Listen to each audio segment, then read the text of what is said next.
Ny mofinaina isan'andro atolotry ny mpitandrina rakotina valina maoly.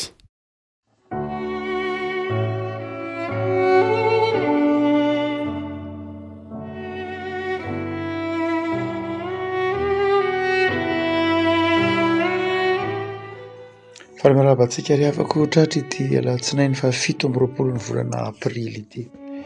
Ny mofana izay voalahatra ao antsika dia ny boky faharoan'ny mpanjaka faharoa toko 17 mpanjaka faharoa toko 17 andiny voalohany ka hatramin'ny fahavalo. Vakitsika amin'ny anaran'i Jesoa. Ary nanirahan'ny mpanjaka ka dia vory tany aminy ny loron'i Joda sy Jerosalema rehetra dia niakatra ao an-tranon'i Jehovah ny mpanjaka ary nanaraka azy ny lehilahy rehetra amin'ny Joda sy ny mponina rehetra tany Jerosalema mba ny mpisorona sy ny mpaminany ary ny vahoaka rehetra na kely na lehibe, ary novakiany teo anatrehan'ny teny rehetra tamin'ny boky ny fanekena izay hita tao an-tranon'i Jehovah. Ary ny mpanjaka nitsangana teo amin'ny fitoeran'andriana dia nanao fanekena teo anatrehan'ny Jehovah hanaraka azy sy hitandrina ny lalàny sy ny teny vavolombelony ary ny didiny amin'ny fony rehetra sy ny fanahiny rehetra. Ankato ny teny fanekena sy izay voasoratra ao amin'izany boky izany. Ary ny vahoaka rehetra koa dia mba nanaiky ny fanekena ary ny mpanjaka nandidy anihiliky mpisorona be sy ireo mpisorona manarakaraka ary ny mpiandry varavarana hamoaka ny fanaka rehetra izay natao ho an'ny Bala sy Astarta ary ho an'izay rehetra eny amin'ny lanitra hiala amin'ny tempolin'i Jehovah, ka nodorany tany ivelan'i Jerosalema teny amin'ny sahamorin'i Kidrona ireny ary nentiny ho an'ny Betela ny vovony. Ary natsahany koa ny mpisorona amin'Andriamanitra izy izay notendren'ny mpanjakan'ny Joda handoro didin-kazo-manitra eny amin'ny fitoerana avo tany amin'ny tanànan'i Joda sy tamin'ny manodidina an'i Jerosalema sy izay nandoro didin-kazo-manitra koa an'ny Bala dia ny masoandro ary ho an'ny volana sy ny kintana amin'ny zodiaka ary ho an'izay rehetra eny amin'ny lanitra.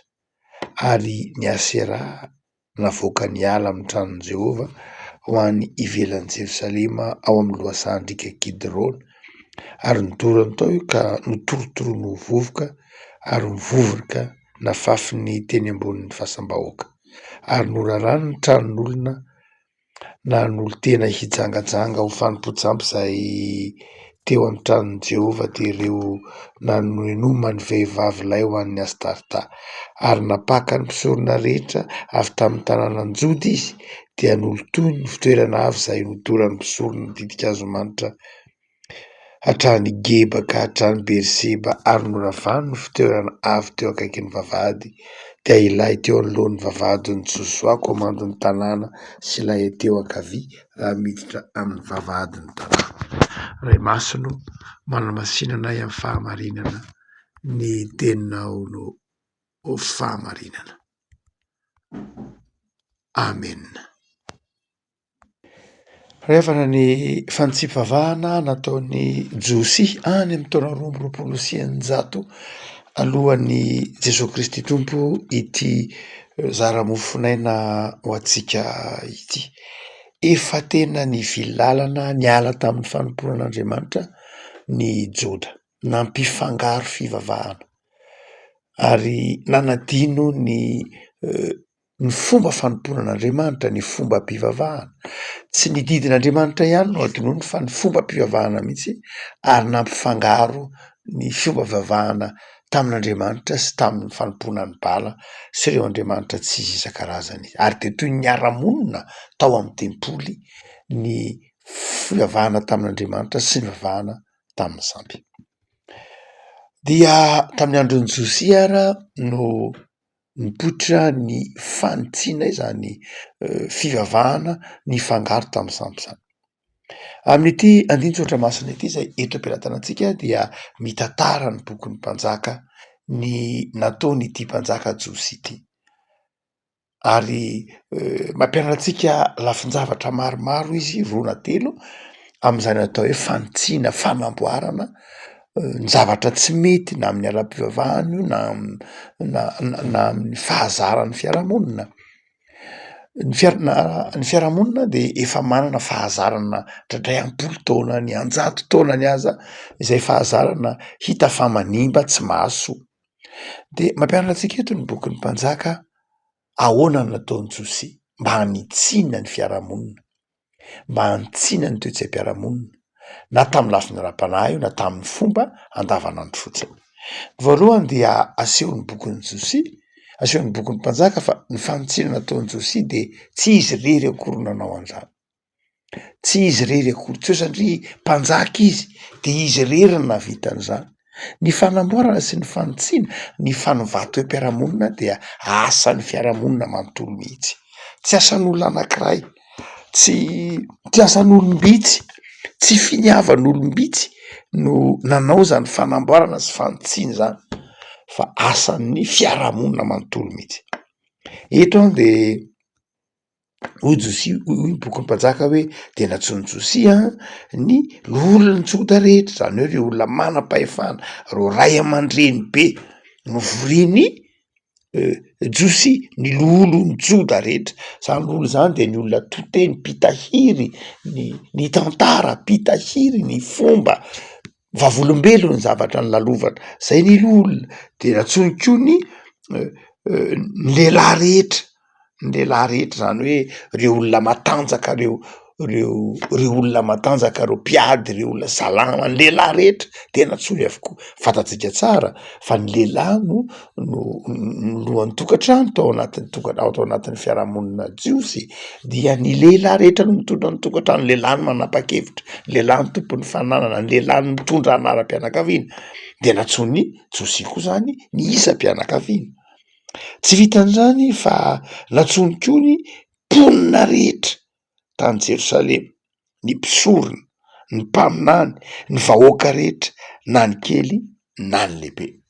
Zany hoe toy nanao fiaonam-be-pirenena mihitsy Josia eto, mba hanova hanovana lay fiarahamonina.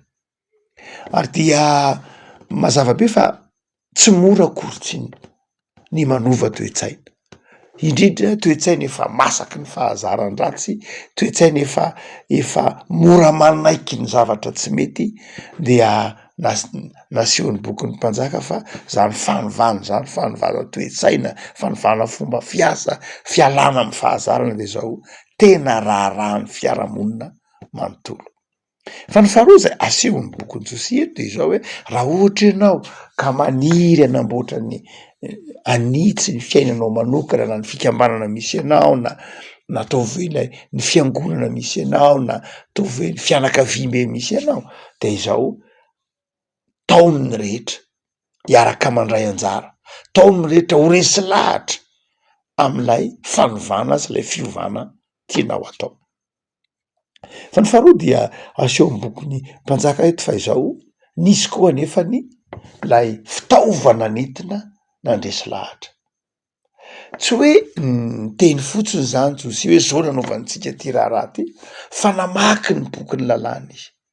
Zany hoe nisy fitaovana teo am-pelantanany, dia ny tenin'Andriamanitra, ny fanekena efa natao tany aloha, ny boky ny fanekena, iny no novakiny teo imason'ny vahoaka. Zany hoe tsy hoe ny taonan'ny olona hoe ny taonan'ny mpiray tanindrazana aminy fotsiny Josia iova, fa iova makaiza, dia novakiny ny tenin'Andriamanitra.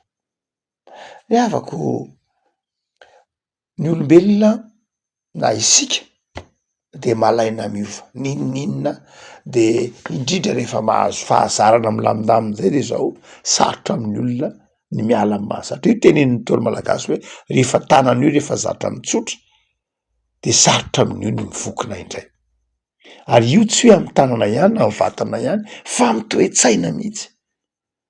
Ary ny teny frantsay koa moa de manao an'izany hoe mafy ny miova, mafy ny fomba fiteny frantsay, mafy ny miova, mafy ny miverina vetivety io fahazaran-dratsy io.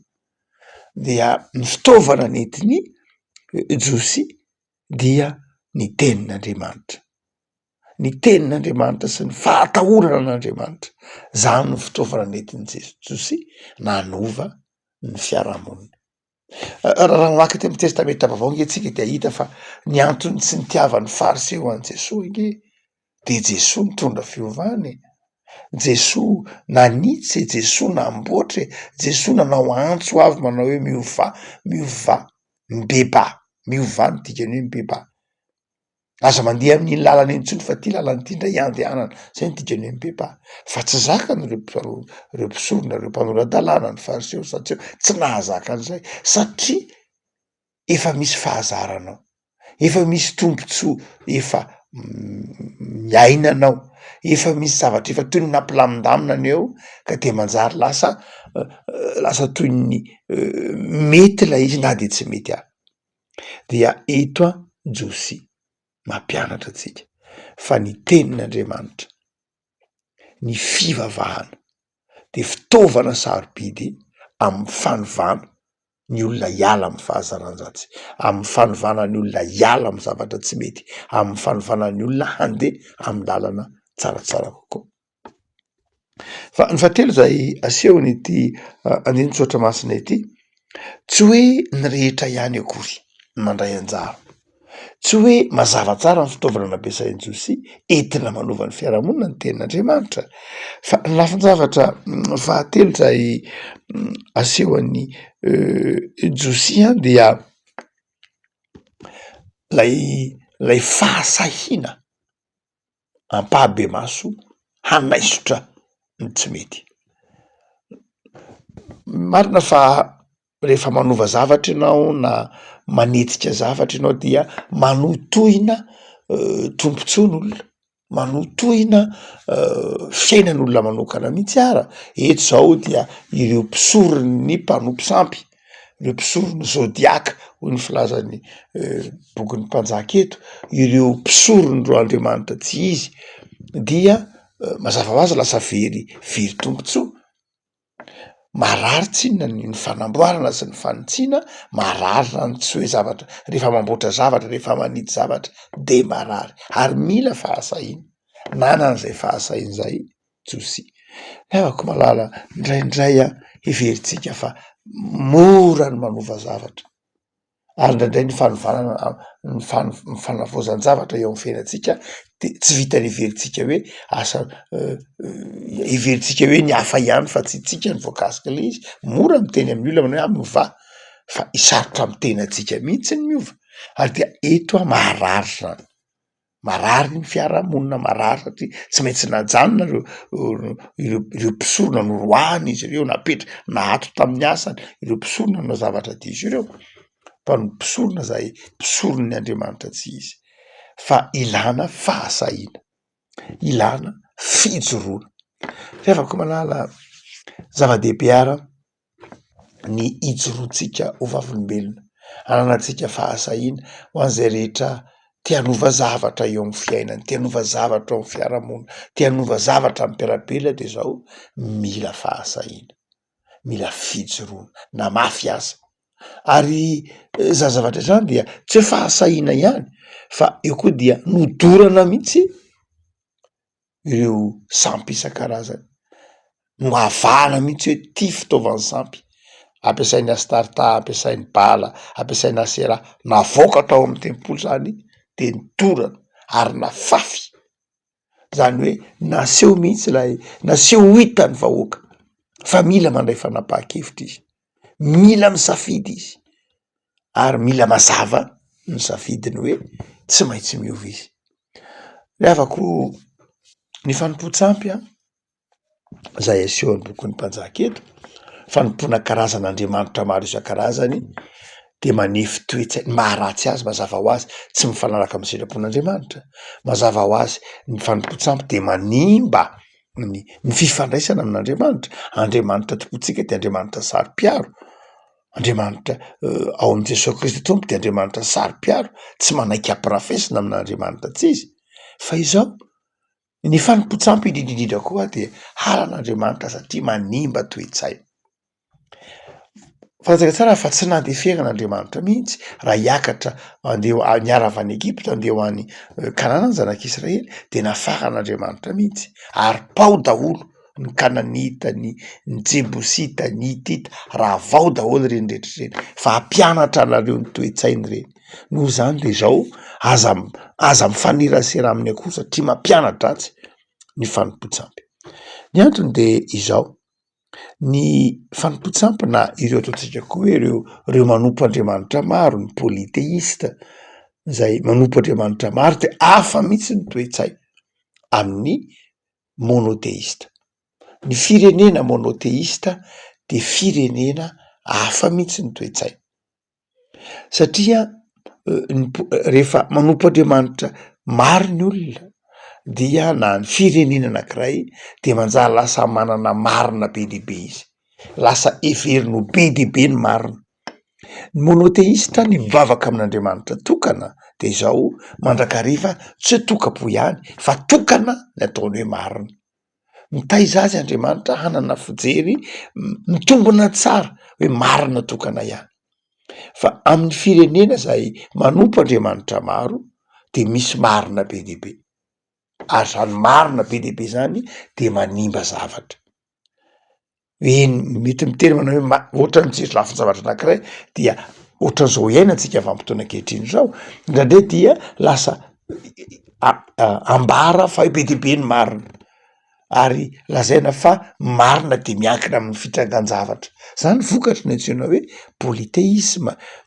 Manompo sampy ny olona de lasa manana toe-tsaina goragora, manompo Andriamanitra maro izy de lasa manana toe-tsaina goragora, ary mieritreritra manao hoe zany marina zany miankina amin'ny fitrangan-javatra, miankina amin'ny fotoana, miankina amin'ny taonan'ny olona, miankina amin'ny toerana misy ny olona, miankina amin'ny civilisationn'ny olona, miankina amin'ny fomba fijeriny tsirairay, hany ka manjary lasa tsy hita intsony ny marina. Afaka malala ratsy ny fanompontsampy. Ratsy ny fanompontsampy, halan'Andriamanitra ny fanompontsampy satria sady manimba ny fifandraisana amin'Andriamanitra, manimba ny fifandraisana amin'ny olombelona. Tsy azo antoka ny mpanompo sampy, tsy azo antoka ny mpanompo sampy satria ny antony de zao mora miovaova izy, tsy manana zavatra ifikirana izy, ny sotoavina foiziny de sotoaviny ny mora mahita vokatra, sotoaviny tsy fahazotoana manao effort satria manompo Andriamanitra maro izy de zao heveriny fa reny Andriamanitra maro reny no manampy azy, hany ka malaina, hany ka kamo, hany ka ny fiarahamoniny polythéiste tamin'ny vanim-potoana maro de zao fiarahamonina anjakan'ny herisetra, fiarahamonina anjakan'ny valifaty, zany nanjaka ange taminy, fiarahamonina misy atana-tohatra isan-karazany, fiarahamonina misy fanavakavahana, fiarahamonina zay misy izay ataontsika hoe fiheverina hoe reto sokajin'olona reto miavaka, tsara manokana, marina manokana, mendrika manokana. Zany ny aina ny vanim-potoana tamin'ny vanim-potoanan'ny polythéisme tamin'ny antikité. Fa ny monothéisme zay noentiny nanomboka teo amin'ny vavahana jiosy dia nametraka ny hoe tokana ny marina, mitovy daholo ny olona eo anatrehan'Andriamanitra, tian'Andriamanitra daholo ny olona, Andriamanitra tokapo de ny olombelona koa tokony tokapo eo anatrehan'Andriamanitra. Rehafako marina loatra fa firenena kristiana Madagasikara, fantatsika rehetra zany, fa mbola betsaka kosa nefa ireo zay mbola voakejany fanompontsampy, mbola voakejany fivavahana maro isan-karazany zay miteraka fadifady isan-karazany ka mahatonga tsy afaka miasa, miteraka fadifady isan-karazany ka mahatonga ny fitaovana tsy azo ampiasaina araka ny tokony ho izy, be dehibe ny tany zay anjakan'ny fady isan-karazany ka manjary tsy afaka mamokatra araka ny tokony ho izy, indraindray tsy afaka mampiasa zezika araka ny tokony ho izy, tsy afaka mampiasa misy faritra maro re tsy azo ipina an'izao, tsy azo anaovana an'izao. Manimba ny fanompontsampy satria mampiditra toe-tsaina, tsy hoe miniminy foana ihany fa toe-tsaina zay tsy misokatra, toe-tsaina zay mikatona ka mijanona amin'ny toerana anankiray ihany na fomba fijery tokana ihany keo aza indraindray. Fa ny vavahana kristianina kosa, finoan'Andriamanitra, finoan'i Jesoa de mampisokatra antsika heritreritra fa zao rehetra zao angian'Andriamanitra any tany, any Jehova ny tany sy zay rehetra eo aminy, mahana fahalalan-tsaina, hiasa, manana fahalalan-tsaina eritreritra fa ny tany rehetra dia an'Andriamanitra. Noho izany ny tany rehetra dia zao azo atao ny mampamokatra azy, azo atao ny mampiasa azy. Le afaka malala tsy hoe kisendrasendra akory raha ohatra ka nienjana mafy Josy na nanao ny fanitsiana ny fiarahamonina sy ny fanitsiam-pivavahana toy ny tantaran'ny Josy dia nahatonga fivelarana, fandrosoana raha toe-karena, nahatonga fandrosoana raha-piarahamonina. Afaka malala ho antsika izay mangetaheta fiovana eo amin'ny fiainantsika isan'andro, amin'izay fikambanana misy antsika, amin'izay fiangonana misy antsika dia zao ny voalohany indrindra dia ambaran'ny ty bokin'ny mpanjaka ity fa Andriamanitra no manao zany fiovana sy fanovana zany, asan'Andriamanitra zany. Andriamanitra no manindry ny fotoana, Andriamanitra no miasa mahatonga an'izany ary ataon'Andriamanitra ho asan'ny rehetra zany fa tsy asan'olona vitsivitsy ihany. Ary ataon'Andriamanitra miatraika amin'ny andavanandron'ny olona, miatraika amin'ny fiainan'ny olona manontolo. Afaka malala amin'ity alatsinainy ity ara manomboka ny herinandro dia tiany ny tompo hanana fijery misokatra ianao ny Andriamanitra ao, Andriamanitra saro-piaro, Andriamanitra tsy azo ampirafesina na amin'ny Andriamanitria na Andriamanitria, Andriamanitra marina ary rehefa manompo Andriamanitra marina, Andriamanitra tokana ao amin'i Jesosy ianao dia omen'Andriamanitra fahazavantsaina, fifaliana, fanantenana ka manana herim-po hiasa, manana herim-po handroso amin'ny asa tsara.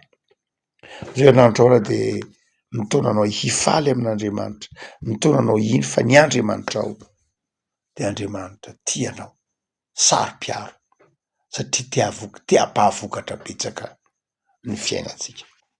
Vavakisika tompo mizoranao zay amin'izao herinandro fa manomboka izao, ampatsivanao anay fa ianao Andriamanitra dia saro-piaro amin'ny fahamasinanao, saro-piaro amin'ny finoana sy ny fahadiovan'ny fanomponanao, halanao ny fahotana, halanao ny fanompo-tsampy, halanao ny fampifangaroam-pivavahana. Tompo dia amin'izao herinandro fa manomboka izao dia ataovanay ny manana toe-tsaina maka ny ratsy ary te hanova ny fiarahamonina misy anay hiala amin'ny fahazarana, hiala amin'ny fahazarana ratsy. Ny teninao no fitaovana omenao anay ahafahanay manatsara sy mamboatra ny fiarahamonina dia tao amin'izay tompo izary zany teny fiainana izany, izary zany filazantsara zany. Dia omeo anay ny fahasalamana heri-tanjaka hoentinay manompo anao, omeo anay ny fiadanam-po hoentinay manompo anao. Taio ny asanay, taio ny fikasana tsara ty anatinay tompo amin'ity herinandro ty dia aoka hanapaka tomponay ny fahatokinanao Andriamanitra sy ny fitiavana anao mihoatra ny zavatra rehetra. Taio ireo marary Jesosy trano, ireo manana olana Jesosy ampio dia apetraka feno ampelantananao ny fiainanay, saotra Jesosy. Amen.